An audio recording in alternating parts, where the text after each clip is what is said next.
Hi everybody, Dan Illman here taking a look at race number 10 at Lone Star on Saturday. A stakes-laden card and a pretty nice card as well. This race is a 2-year-old stakes race. We're going to throw up the field for the Texas Thoroughbred Futurity. This is the Colt division. The purse is $100,000 and we're going 5.5 furlongs on the main track. It is a fairly wide open race. We've got 2-year-olds, many of them making only their second or third lifetime starts, and many of them showed good early speed. As we throw up the Timeform US pace projector, Timeform US believes that the 5 timed event, one of those gate-to-wire debut winners, might be able to grab the early lead away from the 7 on my list. The 8 Simply Wicked, both of those horses also showed big speed in their career debuts. Now the number 1 Sparky Hale lacks pace data because he is a first-time starter. He sold for $30,000 as a yearling. He's trained by Steve Asmussen. His sire, Jimmy Creed, wins at a very good rate, 18% with his 2-year-old debut runners. And that gate work on July the 1st doesn't look that fast on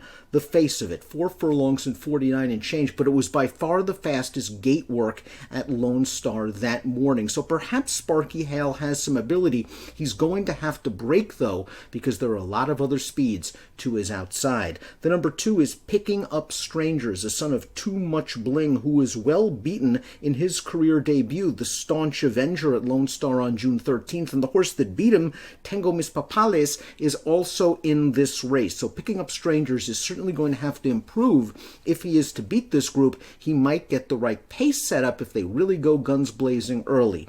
The number 3 is Royal Tap, and we're going to watch Royal Tap's second lifetime start for the Asmussen barn. This is a son of Tapiture who goes gate to wire, and he beats 2 next out winners in this race on June the 14th. The Dam was a multiple stakes winner. This is a very well-bred horse who has a bit of early speed, but again, there are some other speed horses breaking to his outside. So Royal Tap is going to have to be on his toes if he is to beat this group, but he's fairly promising, well-bred, and certainly well-connected. The 4 is Ghost Cowboy. Let's watch Ghost Cowboy's career debut at Prairie Meadows on June the 20th over a sloppy track against a weak field, and he got a really nice trip.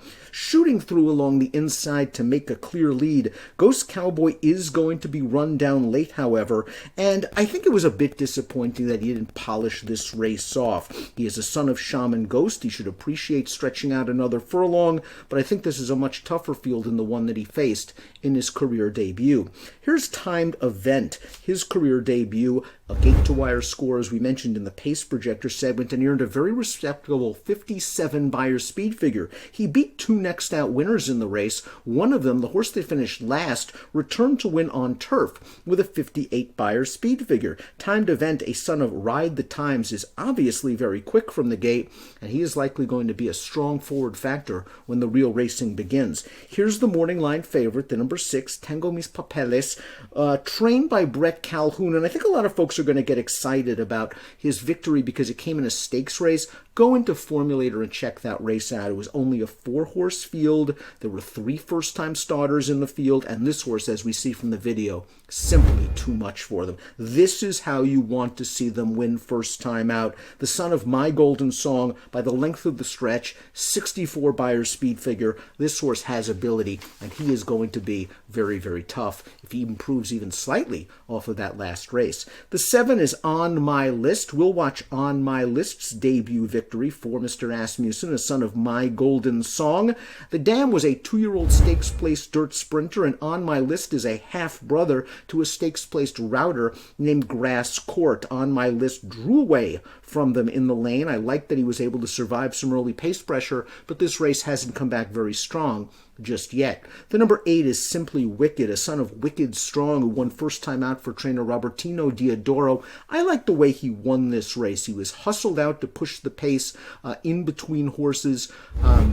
Really confidently ridden on the turn, and then at the 3/16 pole, as we see from the video, it looks like Simply Wicked is beat, but he digs down deep, he refuses to lose, and he's getting away from his competition at the end of this race. I think he learned a lot from this effort. Drawing outside the other speeds might actually work to his advantage, as he could let a couple of them go in battle while sitting outside and in the clear. The 9 is Dare to Fail. We just saw him finish 3rd to Simply Wicked, and I think he can take a big step forward off off of that race. He's a really well-bred son of More Than Ready. The dam was a stakes-placed router, and Dare to Fail made this big mid-race move on the outside, got right to Simply Wicked's flank, and he just couldn't seal the deal. I think it was a good debut performance for Dare to Fail, who has come back with several solid workouts, and I think Dare to Fail, if this pace is fast, is going to come running. I think of the maidens, he's one of the ones you must consider. The 10 is Lynx Boy. Lynx Boy finished second to Stan's Miracle Man in his most recent start. He is 0 for 2 in his career, but he is a half to a stakes-placed sprinter. He took a small step forward in his second lifetime start. He's going to have to improve by more than that if he's going to beat this group. He Dares the Devil was no match for Royal Tap in the video that we showed. That was his career debut. He is another son of Tapiture, but he didn't break very well that day, and going 5 furlongs against fast 2-year-olds, it's tough to make up that kind of ground. He passed some horses in the stretch to finish second, and he's another that you might want to consider to spice up the exotics if you think some of these speeds are going to back up after an enervating pace duel. Let's watch Stan's Miracle Man graduate second time out, a son of Runaway and Hyde, and a half-brother to a 2-year-old stakes-placed dirt sprinter named Omna Musha. This horse came from off the pace, and I like the way he did it. Kind of in behind, got to the outside, runs him down. He has to improve from a buyer standpoint, but these 2-year-olds can improve by leaps and bounds from race to race. Outside post, he's going to have to work something out, but again, if this pace is fast, I could certainly see him coming with a kick. We take a look at my top picks for the Texas Thoroughbred Futurity, the Colts division, race number 10. I liked what I saw from the 8 Simply Wicked. I think this is a comfortable post position draw where he can park himself just off of the speeds, and I like to see him finish it off as he did in his debut when he was confronted in mid-stretch and drew away. 8-6-5-9 for me in the Texas Thoroughbred Futurity at Lone Star, and a really nice Saturday card. Good luck.